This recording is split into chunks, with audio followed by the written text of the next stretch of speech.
And are we doing the entirety? We're doing pieces 1 through 3 if we make it. Oh, great.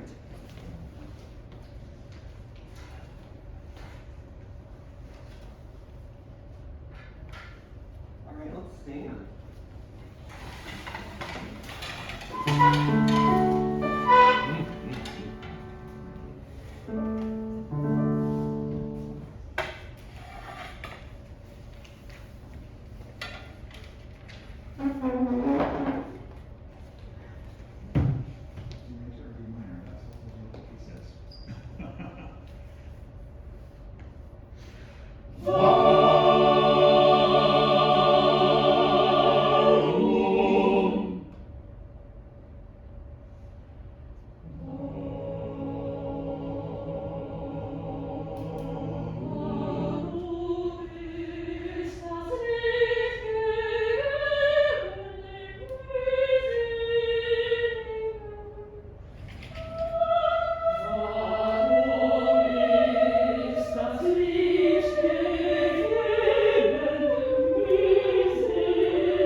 There are a lot of great things going on in what you're doing, especially just shaping the individual lines.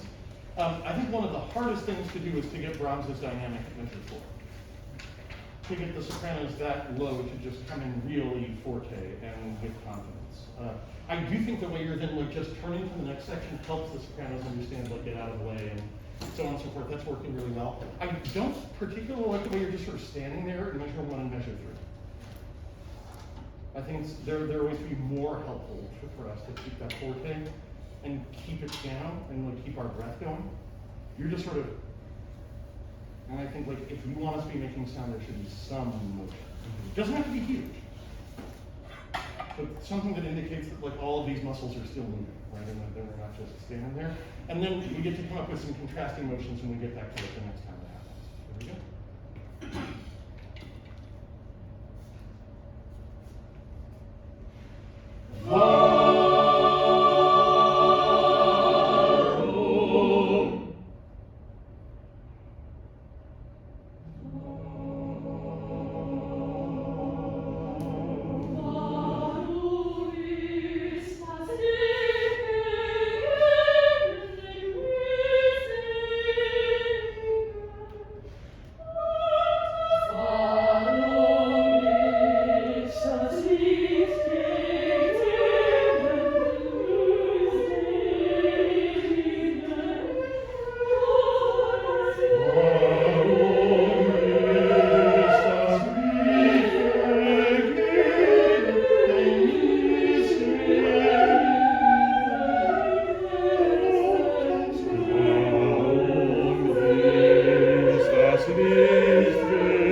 Oh, no, all the way to the end of that Keep page. But that's going. okay. That's good enough for now. We have a hand for change. What? Attack. Attack. Your comments, sir. Okay. What I notice which is very interesting is, let me go just after a couple of musical things rather than just sheer conducting, is that you tend to slightly shorten all the varums, especially the forte one. You kind of are like, let's go, instead of doing it, which is, I would say, slightly traditional, to extend the varums and then to move the piece. Next, I applaud the fact that you're really very fluent in the basic tempo. That's I think, because on one side you look at Brahms and you see langsam und ausdrucksvoll, slow and with espressivo, Yeah. which is slow, which is really slow, but then here there is 80 or 84 or whatever it is, yeah, 80, and 80 is not really slow. Next thing that I realized, which I absolutely musically have today, I have quite strong objections to doing that. Is bar 43, what you do there, I absolutely object to that. Because what you did is you ended a phrase, you did a pause that is not there, and then you kept going. And yes, please don't misread the comma. Yes, the comma is there, so there has to be an articulation, but not more. Same thing, not as kind of. It's also something where I think I don't go there. It's 50-51. There is, I think, it should be done differently, meaning.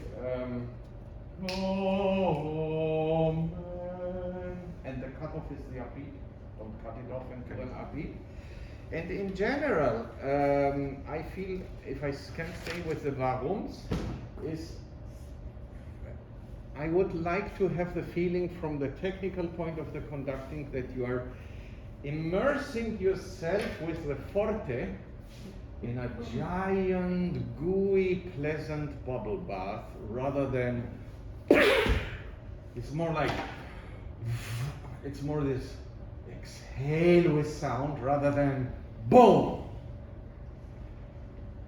Last but not least, please, yeah, you weren't here.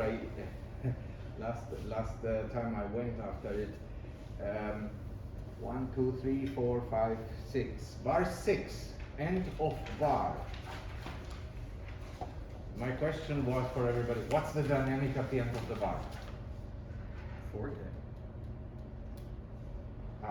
That already explains what I want to say. What everybody does is they go to piano, and I'm not saying don't phrase down, but just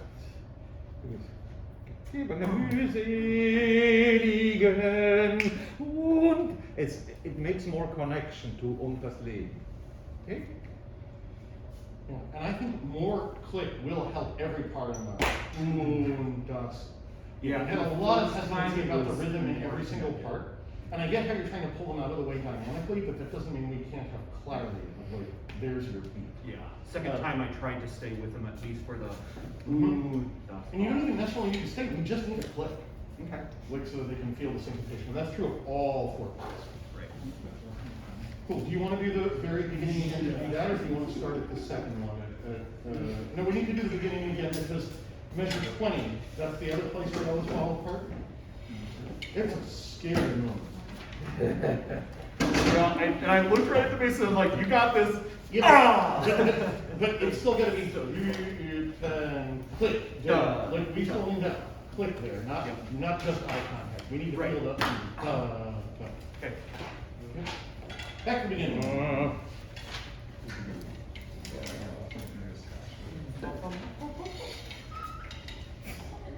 I believe I got that now.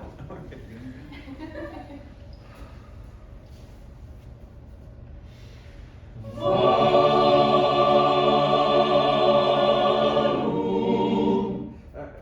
Chase, this to me doesn't mean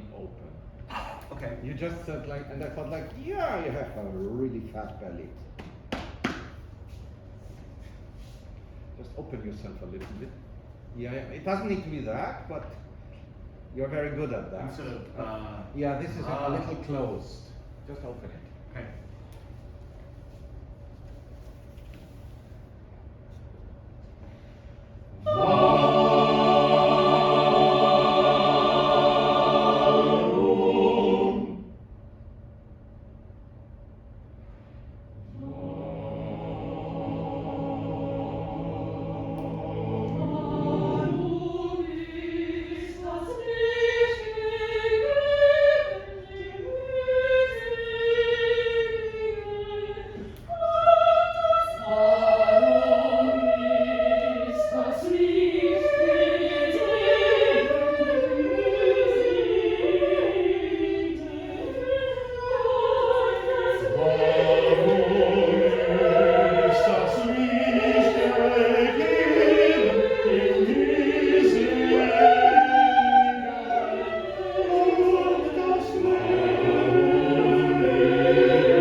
So much better.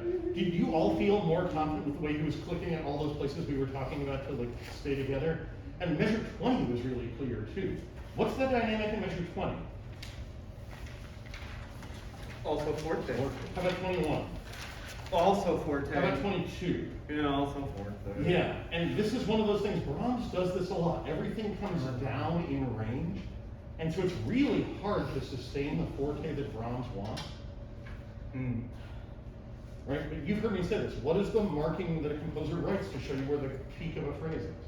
The start of the day crescendo. Right. So we're going all the way to beat 3 of 22. Yeah. Right? Keeping that intensity there. And then this is the second time in a row that I feel like at measure 25, you have gotten more of a wimp out than a diminuendo. Yeah. We come in forte and collapse.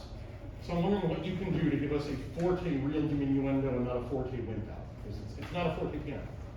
Like to like really control that going down. Right, and what I'm trying to do here is, still conduct that entire phrase? That can help. Really? Why does sometimes beating through a diminuendo help? They know where the end of it is. That's right. They know how long they need to manage their breath for. Okay. I've even done that in choirs. I've asked me to do that at the ending of a piece if we're going to do a diminuendo to niente. Instead of doing a whole note, I mean, like it's going to be 8 beats. And you like really, and it can really help people to manage their breath.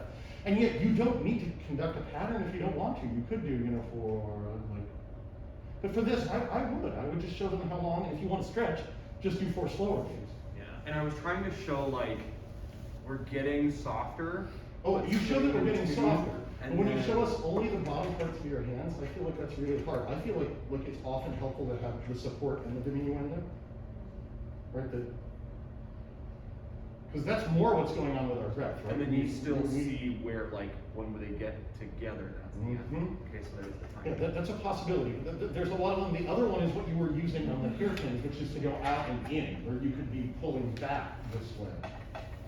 Right? Either with your arms or with your body. That's another way to still support us.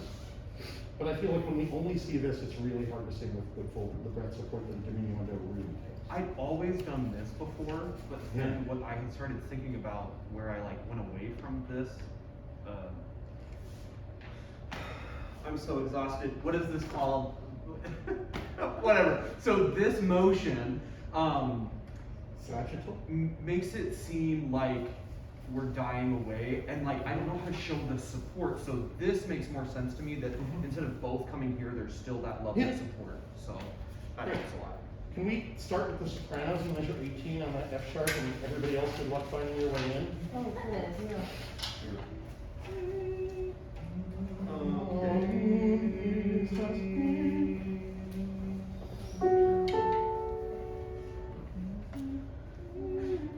All right. Do you want everyone to start on the downbeat? Sopranos can start on the downbeat, and I think other people could maybe sneak in the next measure. That might be easier. All right. Best of luck. We'll see how this goes. I'm excited about it.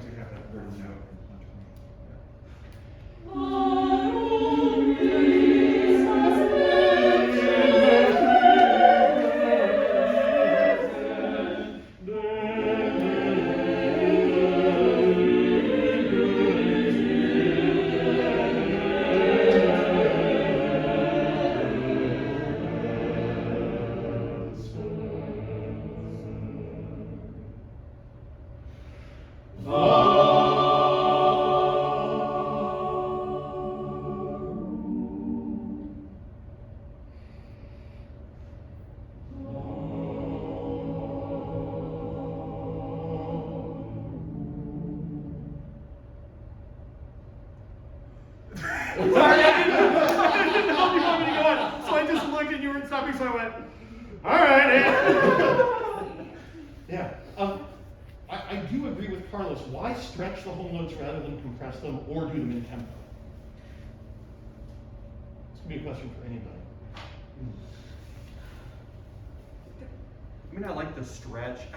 To me, it's that return home, like the idea of tonic, right? We're allowing the audience to come back home before we start the next section. So there's that aspect of like, it's not in time, but we can like really stretch it to allow it to. I think we don't want the audience to have a sense of time. Right? Time actually starts at measure 4. And if we do it exactly in tempo, everyone knows what's coming. And if we compress it, we actually feel kind of panicky. We want to have this feeling of like, what is going on here? We're in this like time doesn't even exist yet. Why? And I think just stretching it really helps with that. And I will then say, this is for everybody, I really agree with Carlos that you can't take extra time in measure 42 or 43. I guess you can, but we know that Brahms does not want you to take extra time at measure 43. How do we know that Brahms doesn't want you to take extra time at measure 43? Because he had the tools necessary. Right, because he was not afraid to write 3 beats of rest other places where he wanted everyone to have 3 beats of rest. I was definitely just messing that up. Yeah. Because that's, are you okay with a lift when we get to 40, 50? Well, yes, and there are ways to do lifts in both of those places, and I think those lifts should occur without wrecking the rhythm. Meaning when you have the diminuendo in 42, you can slow down a little bit and come to a stop on a downbeat and do a catch breath, right? So,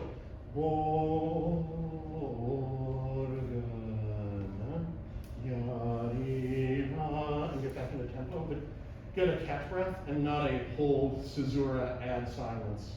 More like a give and take, like a rubato. Yeah, or just slow down, put in a little comma, and go on. But take the time out of the quarter note, even if it's a slowed down quarter note. Don't like add extra time. And then you can do the same thing at the end of 52. Right?